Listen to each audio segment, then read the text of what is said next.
ফের হাসপাতালে চিকিৎসার গাফিলতির কারণে রোগী নিহত হলো। ঘটনাটি ঘটেছে জঙ্গিপুর মহকুমা হাসপাতালে। ক্ষুব্ধ পরিবারের সদস্য ও আত্মীয়রা চিকিৎসককে ঘিরে বিক্ষোভ দেখান। ঘটনার খবর পেয়ে হাসপাতাল কর্তৃপক্ষ এবং পুলিশ ঘটনাস্থলে পৌঁছে পরিস্থিতি নিয়ন্ত্রণে আনে। পরিবারের অভিযোগ, চিকিৎসার গাফিলতির কারণেই খালেদা বিবি নিহত হয়েছেন। এই ঘটনায় তদন্ত করে দোষীদের বিরুদ্ধে উপযুক্ত ব্যবস্থা নেওয়ার দাবি তুলেছেন তারা।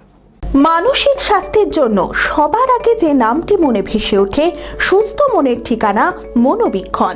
যোগাযোগ নাম্বার 7477799513। এই যে পেশেন্ট আর এই যে ডাক্তার বাবু, চোখের সামনে ডাক্তার বাবু দাঁড়িয়ে থেকে পেশেন্টকে মেরে ফেললে। এই যে পেশেন্ট অন করে কি আছে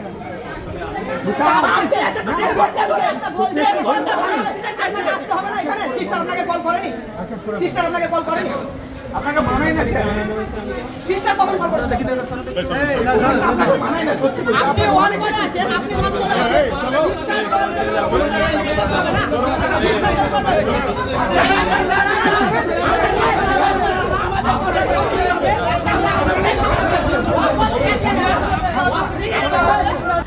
জঙ্গিপুর মহকুমা হাসপাতালে এক রোগী মৃত্যুর ঘটনাকে কেন্দ্র করে ব্যাপক উত্তেজনা। নিহত রোগীর নাম খালেদা বিবি।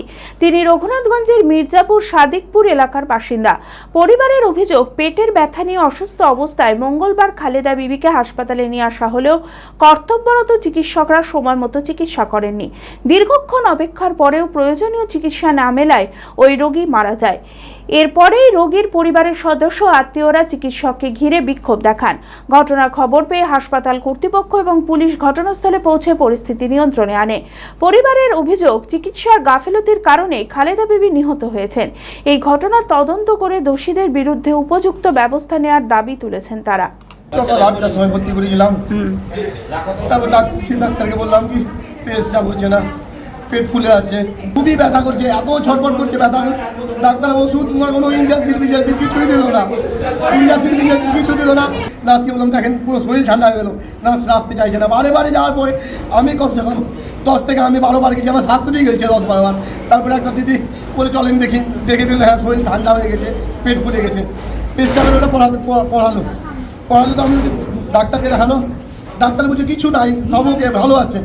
ডাক্তার বলছে ভালো আছে, কিছু নাই, ছটফট করছে বিকালে না। অক্সিজেন পাচ্ছে তো, কোনো অক্সিজেন কিছু দিচ্ছে না। 8 ঘন্টা খালি অক্সিজেন সিলিন্ডার নিয়ে গেলো, ফাঁকা সিলিন্ডার, কিছু নাই অক্সিজেন। দেখলোই না, খালি দূর থেকে দেখে গেলে একটা খালি ওষুধ দিল, ব্যাস লিখে দিল, ব্যাস বলে নিয়ে যেতে চাই আর কিছুই করলো না। ডাক্তার গাফলতে মারা গেছে, চিকিৎসা না হওয়ার জন্য মারা গেল। চিকিৎসা না হলো, একদম চিকিৎসা না হলো লেগে মারা গেছে। ডাক্তারবাবু চিকিৎসা মারা যাওয়ার পরে ডাক্তারবাবু এলো। ডাক্তারবাবু মারা যাওয়ার পরে এলো, ডাক্তারবাবু মরে গেল। মেয়েটাকে যখন আমরা দেখলাম তখন মেয়েটা খুবই ছটফট করছিল। ওর নিজে মুখে বলছে যে আমার অক্সিজেনের প্রয়োজন, আমার শ্বাস নিঃশ্বাসের কষ্ট হচ্ছে, ডাক্তারকে ডাকো। কিন্তু ডাক্তার আসেনি। পেশেন্টের বাড়ির লোক সিস্টারকে ডাকতে গেছে, সিস্টার আসেনি। আমরা ওখানে সবাই উপস্থিত ছিলাম, সিস্টার আসেনি আর ডাক্তার আসেনি। ডাক্তার যখন আমার কাছে ভিডিও আছে, মেয়েটা যখন মারা যায় তারপরে এসে ডাক্তার অক্সিজেন দিয়েছে।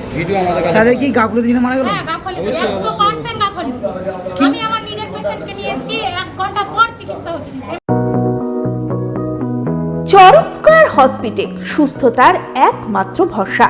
জেলায় প্রথম একই ছাদের তলায় সমস্ত অত্যাধুনিক উন্নত মানের চিকিৎসা পরিষেবা, উন্নত মানের IPD, ICU, CCU, NICU, PICU, dialysis, 7টি modular OT, orthopaedic, paediatric, urology, gynaecology, 24 ঘন্টা অভিজ্ঞ চিকিৎসক।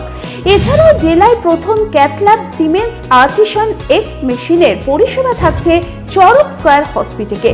24 ঘন্টা private blood bank, MRI, CT scan, digital x-ray, cath ল্যাবের পরিষেবা। ওপিডিতে বসছেন বিশিষ্ট চিকিৎসকেরা।